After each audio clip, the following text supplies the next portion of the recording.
दीक्षितकरान्नवनीरदाभात् पीताम्बरादरुणबिम्बफलाधरुष्ठात् पूर्णेन्दुसुन्दरमुखादरविन्दनेत्रात् कृष्णात् परं किमपि तत्त्वमहं न जाने। शङ्करं शङ्कराचार्यं केशवं बादरायणं सूत्रभाष्यकृतौ वन्दे भगवन्तौ पुनः पुनः। ईश्वरो गुरुरात्मेति मूर्तिभेदविभागिने व्योमवद्व्याप्तदेहाय दक्षिणामूर्तये नमः। ओम शांति शांति शांति।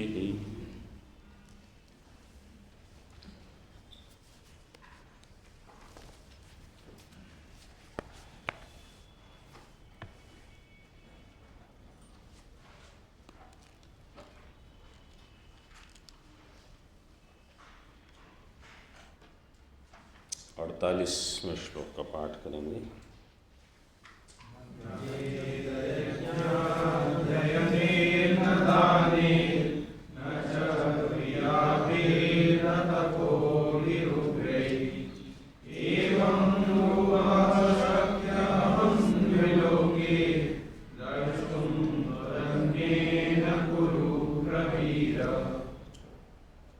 इसका अन्वय इत्यादि हो गया था। भाष्य में हम देख रहे थे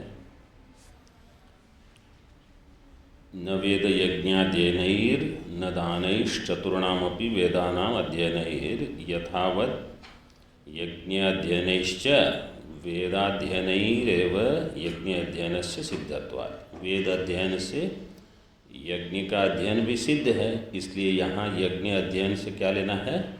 यज्ञ का विज्ञान। पृथक यज्ञ अध्ययन ग्रहणम यज्ञ विज्ञान उपलक्षणार्थम। यज्ञ का विज्ञान, कैसे यज्ञ आदि करने हैं, तद विज्ञान। तथा न दाने ही, दान तुला पुरुषादि भी ही, इसका पुण्य अधिक होता है, लेकिन उससे भी अहम द्रष्टुम न शक्य है, मेरा दर्शन नहीं होगा। न च क्रियाभिः अग्निहोत्रादिभिः श्रौतादिभिः, श्रौत स्मार्त जो भी कर्म होते हैं उनके द्वारा भी, और नापि तपोभिः उग्रैः, उग्र तप चांद्रायण आदि। चांद्रायण में जैसे चंद्रमा की कला बढ़ती है घटती है, इस प्रकार भोजन को 16 हिस्से में बांटकर एक हिस्सा कम करते करते करते अमावस्या के दिन कुछ भोजन नहीं, फिर धीरे धीरे बढ़ाते बढ़ाते पूर्ण मात्रा। ये सारे तप जो हैं चांद्रायणादि भी ही उग्रैर घोरैर, वहाँ रेफ भी है और मात्राएं भी हैं। उग्रैर घोरैरेवं रूपो यथा दर्शितम विश्वरूपम यस्य सोहम एवं रूपः। एवं रूपः का अर्थ कैसे किया है? यथा दर्शितम विश्वरूपम यस्य सो अहम एवं रूपः। जैसा यहाँ ये दर्शन कराया आपको, ऐसे रूप वाला मैं, सो अहम एवं रूपः शक्य है। उसके साथ नकार का अन्वय करके न शक्यो अहम नृलोके, मनुष्यलोके द्रष्टुम त्वदन्येन, त्वदन्येन त्वत्तो अन्येन कुरु प्रवीर। तुमसे भिन्न किसी अन्य के द्वारा, भले उन्होंने वेद अध्ययन, यज्ञ अध्ययन, दान, तपः इत्यादि किया हो, श्रौत स्मार्त कर्म किए हो, त्वद अन्येन न द्रष्टुम शक्यः। टीका में देखिए, त्वत्तोऽन्येन मद अनुग्रह विहीनेन इति शेषः। मेरे अनुग्रह के बिना किसी को मेरा दर्शन नहीं हो सकता। यहाँ जो पुण्य कर्म के मुख्य मुख्य साधन हैं, जैसे हमने विचार किया था थोड़ा, उपनिषद में बताए गए, वेदानुवचनेन और यज्ञेन दानेन तपसा अनाशकेन, ये समस्त साधन पुण्य का बहुत अर्जन करवाते हैं। लेकिन उन सब का निषेध यहाँ करने का प्रयोजन क्या हो सकता है? उन सब का ना कह दिया कि उनसे नहीं होगा, तो कुछ वहाँ कारण होगा। क्या कारण हो सकता है? मतलब विचार कर रहे हैं हम, कोई ऐसे एक से अधिक कारण भी हो सकते हैं। ईश्वर कृपा की जगह, हाँ, क्या फल अनित्य होगा? वो तो इस दर्शन का फल भी अनित्य ही होगा। अनित्यत्व तो ईश्वर कृपा से भी जो प्राप्त होगा वो भी अनित्य तो होगा।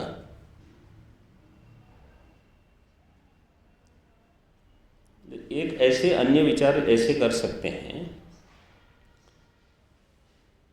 जो कर्म जैसे यज्ञ दान तप इत्यादि हम करते हैं, इन सब से पुण्य तो अर्जित होता है, लेकिन अहंकार कम नहीं होगा, वो बढ़ जाएगा, क्योंकि ये हमने अपने बल से प्राप्त किया है।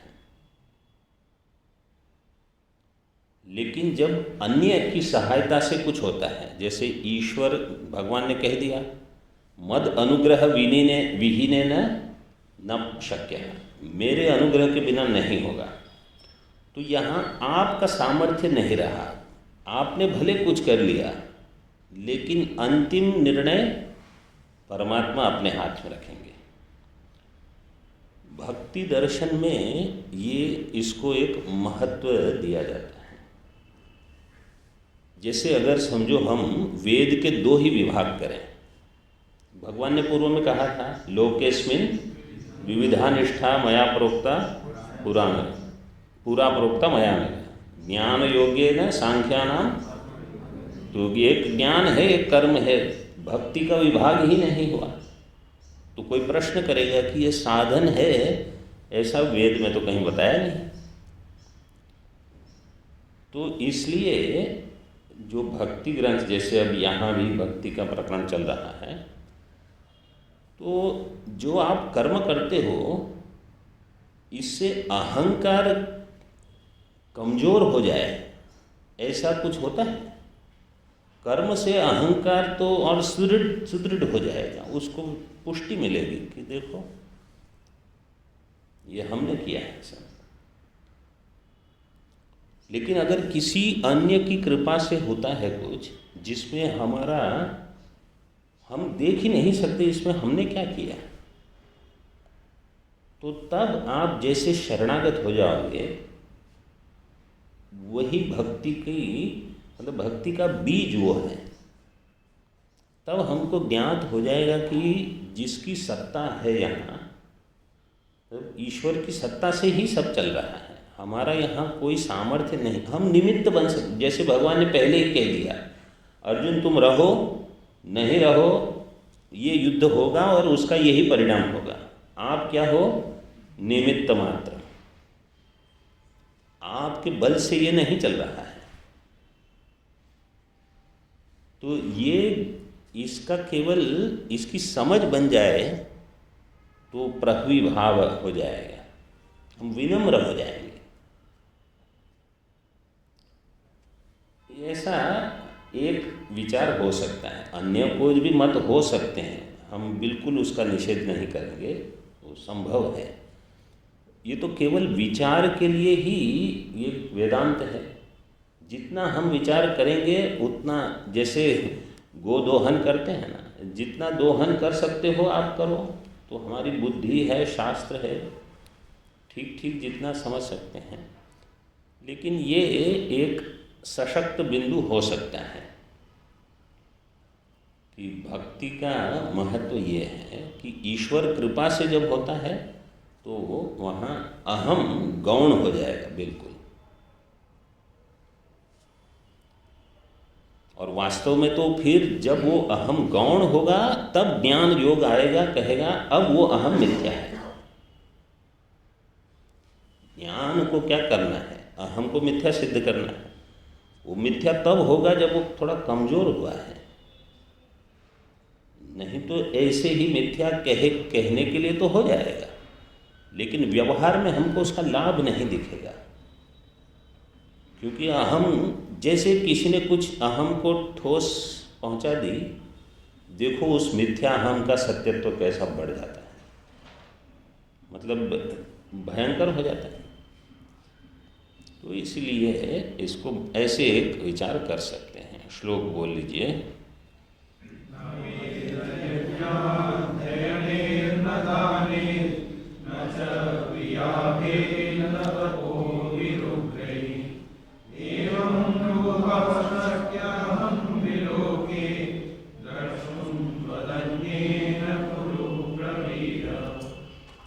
टीका में विश्वरूप दर्शनम एवं स्तुत्वा यदि अस्माद् दृश्यमानाद् बिभेषि तर्हि तद उपसंहरामि इत्याह।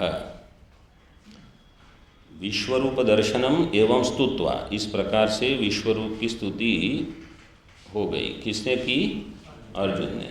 अर्जुनेन स्तुत्वा यदि यस्मात् दृश्यमानात्, अगर इस दृश्यमान इस दृश्य से विभेषी, अगर तुम भयभीत हो रहे हो, तर्हि तद उपसंहारामि, तो इस विश्वरूप का मैं उपसंहार कर लूँगा, मतलब इसको खींच लूँगा पुनः अपने आप में। विभेषी में धातु क्या है? वो भी दीर्घ है, और यहाँ विभेषी, वो जो बी हो जाएगा वो ह्रस्व हो जाएगा। कैसे? ह्रस्व, हाँ। और फिर भी का बी कैसे हो जाएगा? अभ्यास से चर्चा, अभ्यास से चर्चा से विभेषी बन जाएगा।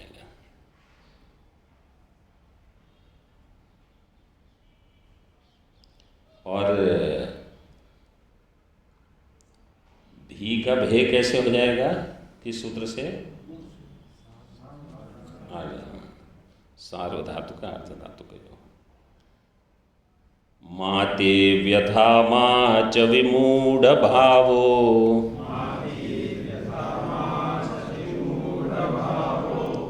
दृष्ट्वा रूपं घोरमीदृं ममेदम्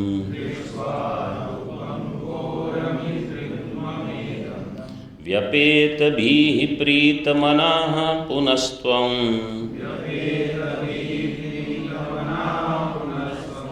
तदेव मे रूपमिदं प्रपश्य।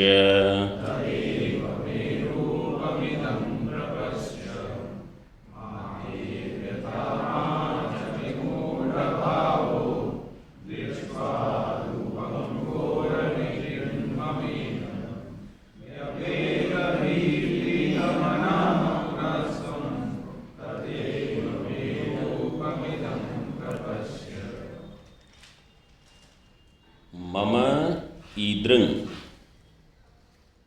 इदं घोरम रूपम, द्वितीय पाद में है ये सारे शब्द। मम ईदृक् इदं घोरम रूपम दृष्ट्वा ते व्यथा मा विमूढ़ भावो च मा भूत्। त्वं व्यपेतभिः प्रीतमनाः तदेव मे रूपमिदं पुनः प्रपश्य। त्वं व्यपेतभिः प्रीतमनाः तदेव मे इदं रूपम पुनः प्रपश्य। भगवान कहते हैं कि इस रूप को देखकर मम इदम, ये रूप कैसा है, ईदृक् घोरम रूपम, ये घोर रूप है, घोरम रूपम दृष्ट्वा ते व्यथा मा भूत्, तुमको व्यथा न हो, मतलब व्यथित मत हो, क्योंकि प्रयोजन कुछ अलग था विश्वरूप दिखाने का। आप अगर व्यथित हो जाते हो तो फिर प्रयोजन से कहीं अन्य जा रहे हैं। और विमूढ़ भावो, ये भी ना हो, विमूढ़ भाव भी ना हो, मतलब इससे मूढ़ता नहीं सिद्ध करनी है। इसलिए पुनः त्वं व्यपेतभिः, व्यपेतभिः समास कैसे होगा, व्यपेता भीर यस्मात् सह त्वं व्यपेतभिः। और प्रीतमनः, प्रीतम मनो यस्य सह प्रीतमनः, उसमें आप रुके, इसमें दीर्घ कैसे, मनस प्रातिपदिक प्रीत मनस, दीर्घ कैसे होगा,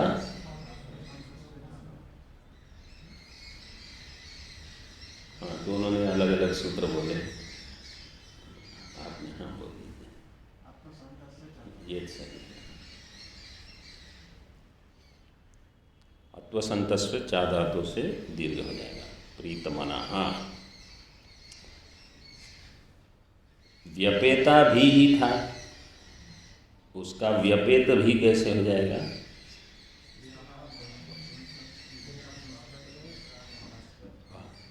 भाषित पुंस्कार,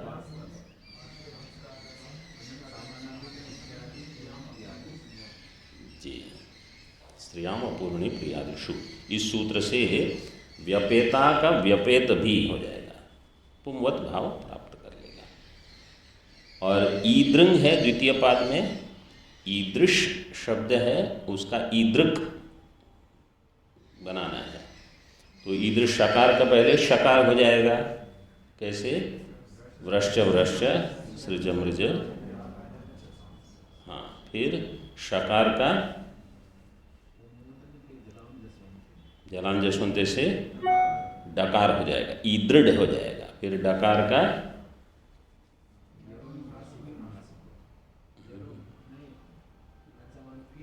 हाँ क्वीन प्रत्यय से कु करके गकार होगा, ईदृग होगा, फिर ककार करेंगे।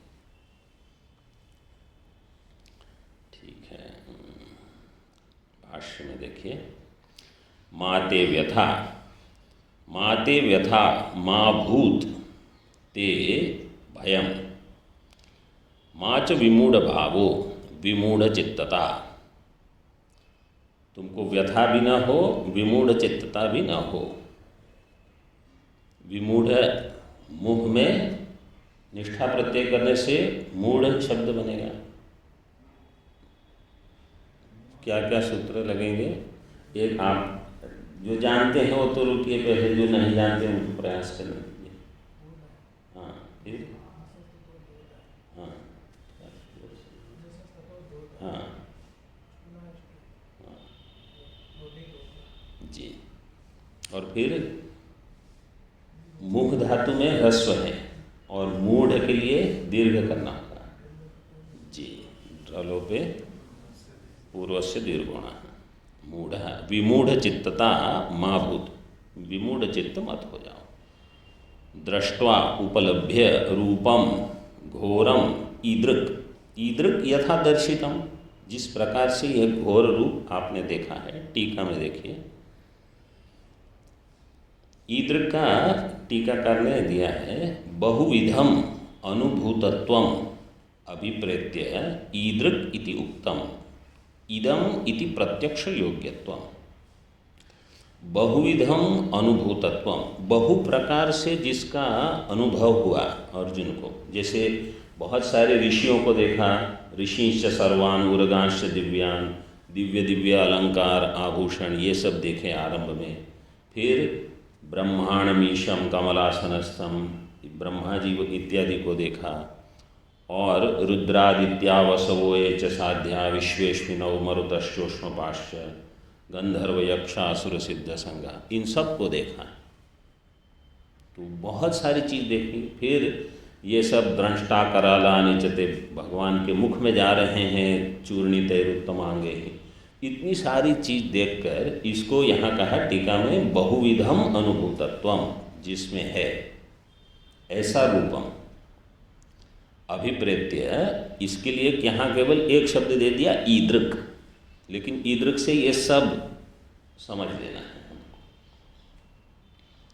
इति उक्तम, और इदम इति प्रत्यक्ष योग्य, क्योंकि वो तो प्रत्यक्ष है, इसलिए भाष्य में ईदृक् यथादर्शितम मम इदम रूपम व्यपेतभीर विगत भयः प्रीतमनाश्च सन् पुनर्भूयस्त्वं तदेव चतुर्भुजं शंखचक्रगदाधरं तव इष्टम रूपम इदं प्रपश्य। अब विगत भय होकर, प्रीतमना होकर, मतलब प्रीतिपूर्वक, पुनः भूयः त्वं तदेव, तदेव का अर्थ किया चतुर्भुजम रूपम, जो शंख चक्र गदाधर वाला है वो, तव इष्टम, जो कि तुम्हारा इष्ट है, तव इष्टम रूपम इदम प्रपश्य।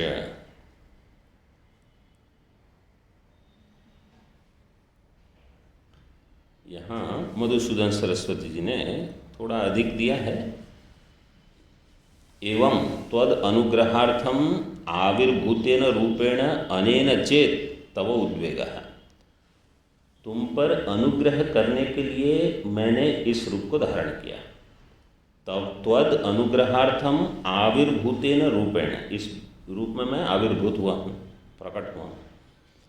अनेन चेत तव उद्वेगः, इसी रूप से अगर तुम्हारा उद्वेग हुआ है, मेरा प्रयोजन था अनुग्रह करने का और तुमको हो रहा है उद्वेग, तरही तो मैं इस रूप को हटा दूंगा।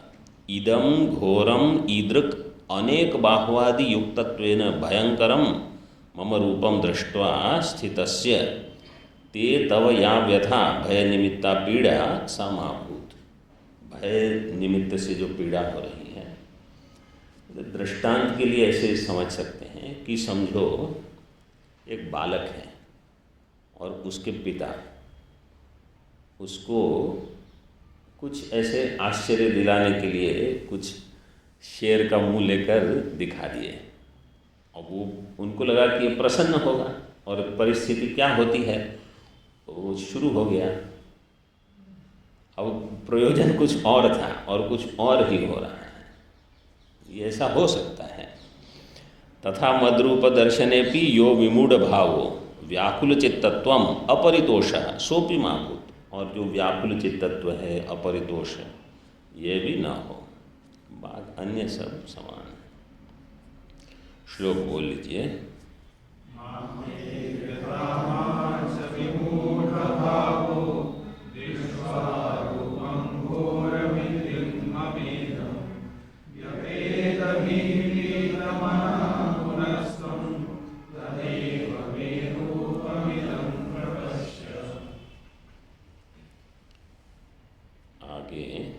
टीका में तदिदं वृत्तं राज्ञे सूतो निवेदितवान् इत्याह। इदं वृत्तं राज्ञे सूतो निवेदितवान्। सूत कौन है यहाँ? संजय, वो भी सारथी थे, सूत इसलिए, लेकिन बहुत सत्व था उनमें। भगवान वेद व्यास जी ने उनको कृपा कर दी, पूरी गीता उन्होंने सुन ली और विश्वरूप दर्शन भी हो गया। तो इसका अर्थ ये है कि हम अगर हमारी साधना करते रहें, सत्व बढ़ाते रहें, अपने आप सब हो जाएगा। चाहे हम किसी भी परिस्थिति, बिल्कुल सारथी को तो कहाँ महत्व होता है, राजाओं के वहाँ, लेकिन इनको सब वर मिल गया, और वो भी धृतराष्ट्र के सारथी थे।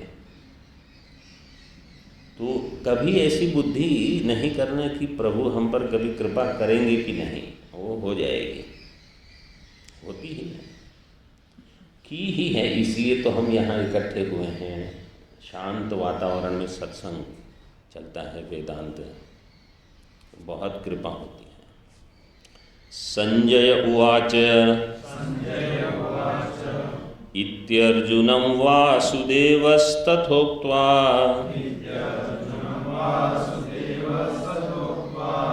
स्वकं रूपं दर्शयामास भूयः।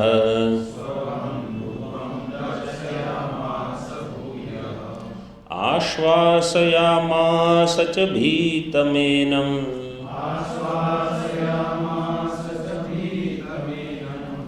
भूत्वा पुनः सौम्यवपुर्महात्मा।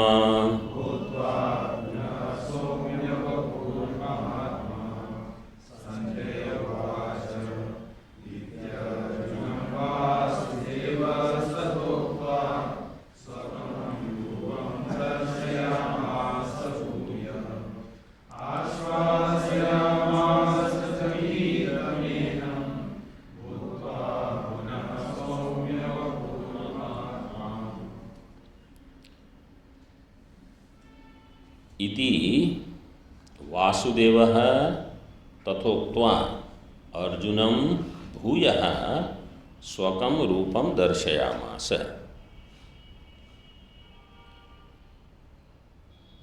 महात्मा पुनः सौम्यवपुर्भूत्वा एनं भीतम् एनं च भीतम् आश्वासयामास। इति इस प्रकार से वासुदेवः भगवान तथा उक्त्वा इस प्रकार कहकर अर्जुनम भूयः स्वकं रूपं दर्शयामास, अर्जुन को पुनः अपना चतुर्भुज रूप परमात्मा ने दिखाया। और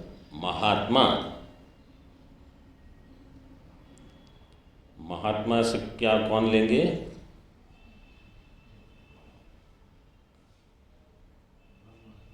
भगवान परमात्मा।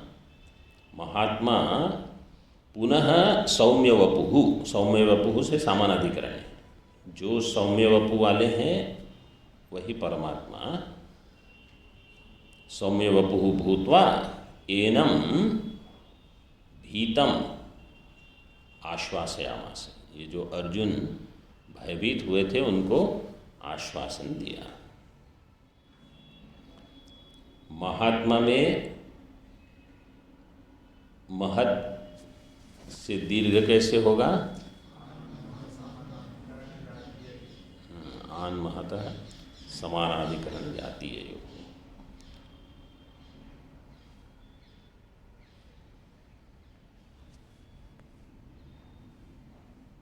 भाष्य में देखिए, इति एवं स्वकम, इसमें स्वार्थ में कन प्रत्यय है। स्वकम रूपम दिया है द्वितीय पाद में, स्वार्थ में कन प्रत्यय हुआ है। भाष्य में देखिए, इति एवं अर्जुनम, इत्येवं अर्जुनम वासुदेवस् तथा भूतम वचनम उक्त्वा स्वकम वसुदेव गृहे जातम रूपम दर्शयामास, दर्शितवान। इस प्रकार से अर्जुनम वासुदेवः तथा भूतम वचनम उक्त्वा, भगवान इस प्रकार के वचन कहकर स्वकम, जो अपना निजी स्वरूप है, वास्तविक स्वरूप है, कौन सा? वसुदेव गृहे जातम रूपम, जो वसुदेव के गृह में ऐसा बताया जाता है कि वसुदेव के गृह में जब भगवान का जन्म हुआ तो भगवान ने विश्वरूप इत्यादि तो दिखाए थे, लेकिन भगवान 4 हाथ में ही रहते थे हमेशा,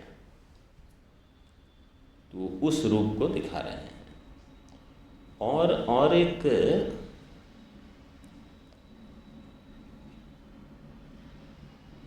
शिशुपाल, शिशुपाल का चतुर्भुज हुआ था, ऐसा कुछ है।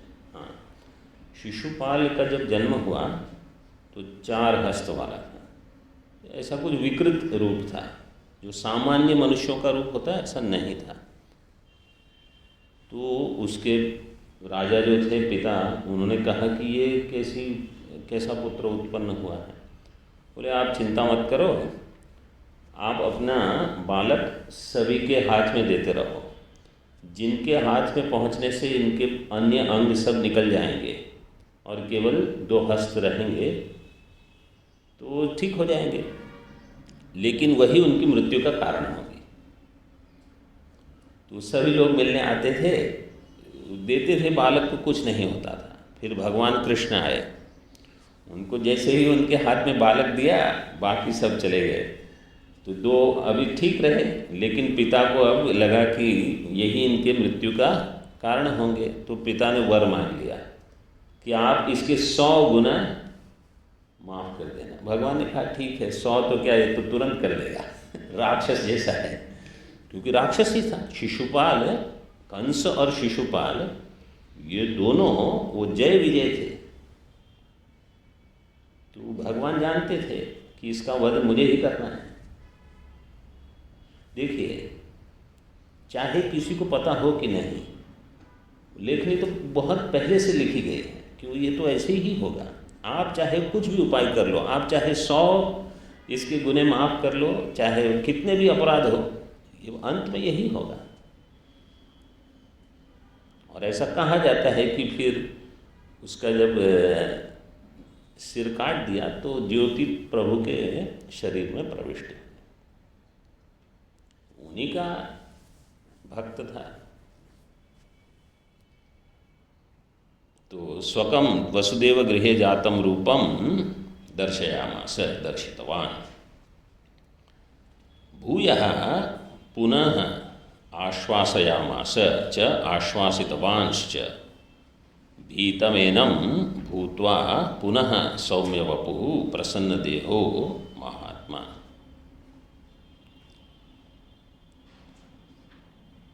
महात्मा पुनः सौम्यवपुः प्रसन्नदेहो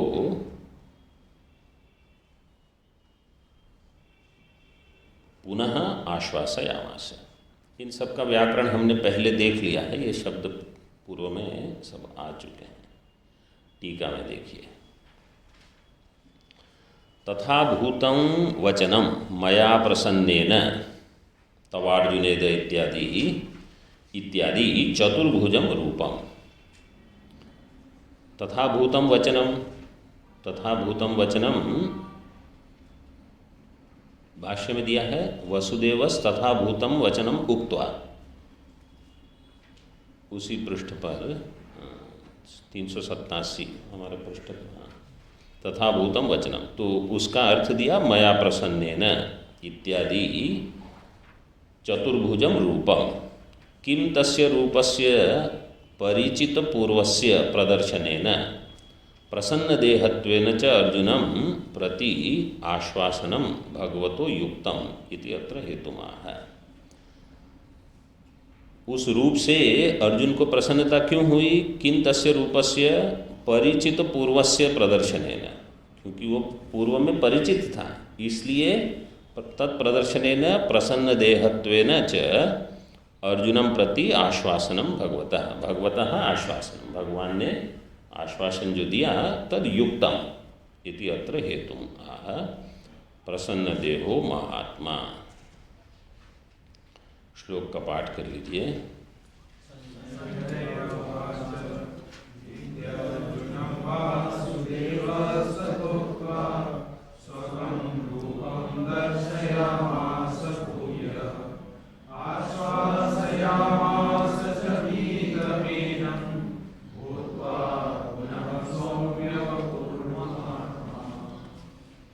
एवं भगवदाश्वासितः सन् अर्जुनस्तं प्रत्युक्तवान् इत्याह।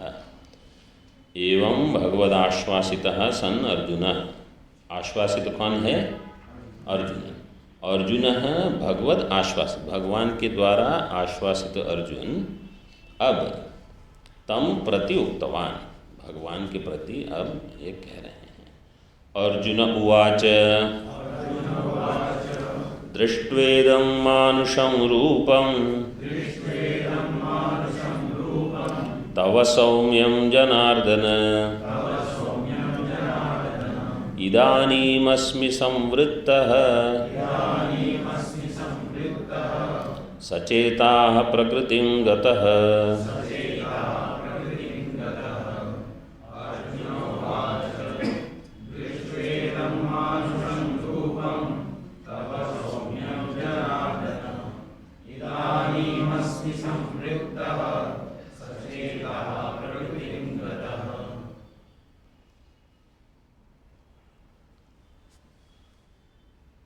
हे जनार्दन, तव सौम्यम इदं मानुषम रूपम दृष्ट्वा इदानीं समृद्धः सचेताः प्रकृतिं गतोस्मि। हे जनार्दन, आपका इस सौम्य और मानुष रूप को देखकर दृष्ट्वा इदानीं अब मैं अपनी प्रकृति को प्राप्त हो चुका हूँ। प्रकृतिम गतः कैसे? संवृत्तः सचेताः। संवृत्तः सचेताः, संवृत्त का अर्थ भाष्य में क्या है? संजातः। वृत्त वर्तने धातु से संवृत्त का अर्थ यहाँ क्या करेंगे? भाष्य में तो दिया है संजातः।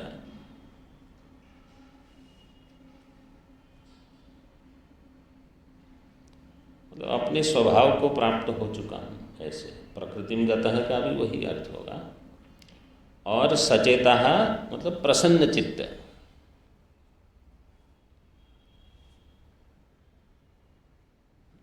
देखिए, मानुषम इसमें क्या सूत्र लगेगा? मनोर वही यतो शुक्च। मानुषम में मनोर्जाता वही यतो शुक्च। मानुषम और मनुष्य दोनों के लिए यही सूत्र है। संख्या लिखनी है तो लिख लीजिए, 4 1 161। 4 1 161।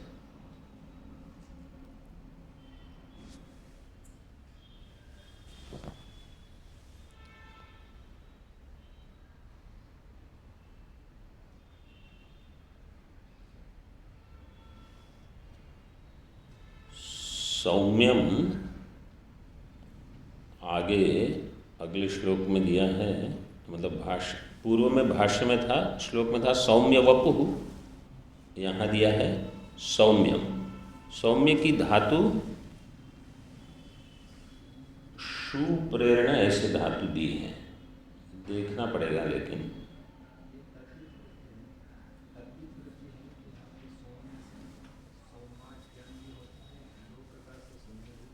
धातु लेकिन क्या रहेगी? सोम धातु। हाँ, उणादि सूत्र से वहाँ निपातन किया है।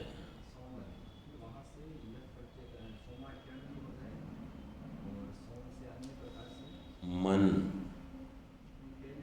हाँ, सौम्यम।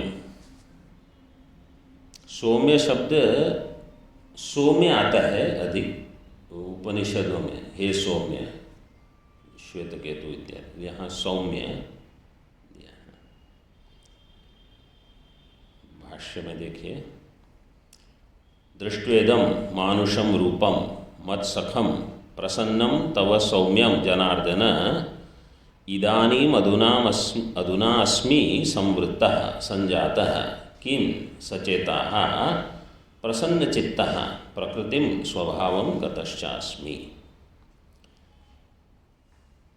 दृष्ट्वा इदम मानुषम रूपम, आपके इस मानुष रूप को देखकर कैसा है? मत सखम, आपने हमारे सखा हो। मत सखम प्रसन्नम रूपम दृष्ट्वा तव सौम्यम जनार्दन इदानीम अधुना अस्मि संवृत्तः, अब मैं संवृत्त हो गया हूँ। संवृत्तः संजातः, संजातः का ठीक ठीक हो गया हूँ। इस प्रकार से वास्तव में क्या होता है, ये जन्म शब्द जो हम लेते हैं, मतलब एक प्रकार से अर्थ कर सकते हैं। जन्म का अर्थ हम ऐसे मानते हैं कि शरीर का जो जन्म होता है, लेकिन वास्तविकता ये है कि हमारे अनेक जन्म होते रहते हैं। जैसे अब कामी का जन्म हुआ, अब क्रोधी का जन्म हुआ, अब शांत का जन्म हुआ, अब भयभीत का जन्म हुआ। तो एक ही मनुष्य अलग अलग प्रकार की वृत्तियों से तादात्म्य करके तदाकार हो जाते हैं। तो अर्जुन कहते हैं अधुना हम संजात, अभी तो भयभीत थे पूर्व क्षण में, एक क्षण में, क्योंकि जैसे ही सामने रूप बदल गया, परिस्थिति बदलने से मनोवृत्ति बदल गई।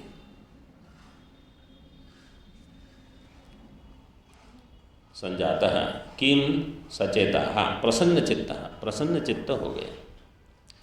प्रकृतिम स्वभावम गतश्चास्मि, अपनी प्रकृति को मैं प्राप्त कर चुका हूँ। प्रकृति को प्राप्त कर लेना, इसका अर्थ है कि वास्तव में तो है कि अब मैं ब्रह्म स्वरूप में स्थित हो गया, लेकिन ये नहीं हुआ है। यहाँ तो केवल ये कि अब मैं पहले जैसा आपसे व्यवहार कर सकता हूँ, भयभीत नहीं हूँ और व्यपेत भी इत्यादि नहीं हूँ, मतलब भयभीत नहीं हूँ, अप्रसन्न चित्त भी नहीं। श्लोक बोल लीजिए।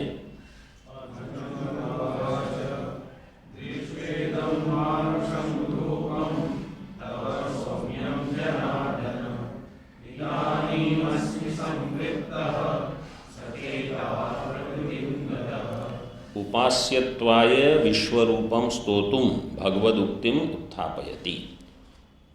यह रूप किस लिए था? उपासना के लिए। उपास्यत्वाय विश्वरूपम, इसकी स्तुति कर रहे हैं भगवान स्वयं। स्तोतुम भगवदुक्तिम उत्थापयति, भगवान की उक्ति का उत्थापन करते हैं। श्री भगवान उवाच सुदुर्दर्शमिदं रूपं दृष्टवानसि यन्मम देवा अप्यस्य रूपस्य नित्यं दर्शनकांक्षिणः।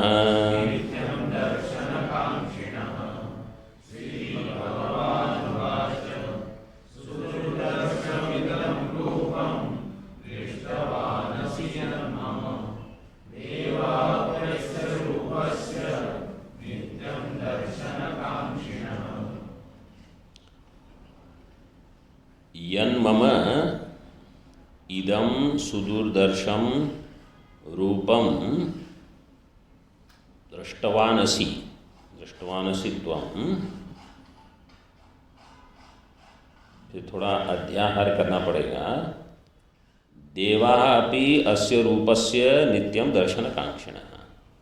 अस्य रूपस्य यत् त्वं दृष्टवान् अस्य रूपस्य देवाः अपि नित्यं दर्शनकांक्षिणः। देवता भी इस रूप का दर्शन करने के लिए नित्य आकांक्षा करते हैं। नित्य का अर्थ है सर्वदा, हमेशा देवता ऐसी आकांक्षा करते हैं कि हमको भी यह रूप प्राप्त हो जाए, लेकिन भगवान दिखाते नहीं। तो कहते हैं, पहले ही कह दिया कि द्रष्टुम त्वदन्येन कुरु प्रवृत्ति, तुम्हारे सिवा किसी अन्य ने नहीं देखा है।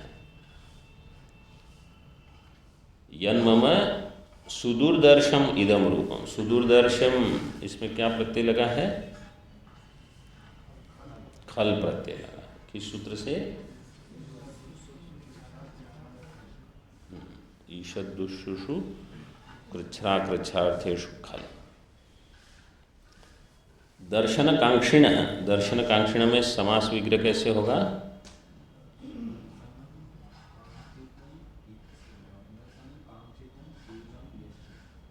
येषां।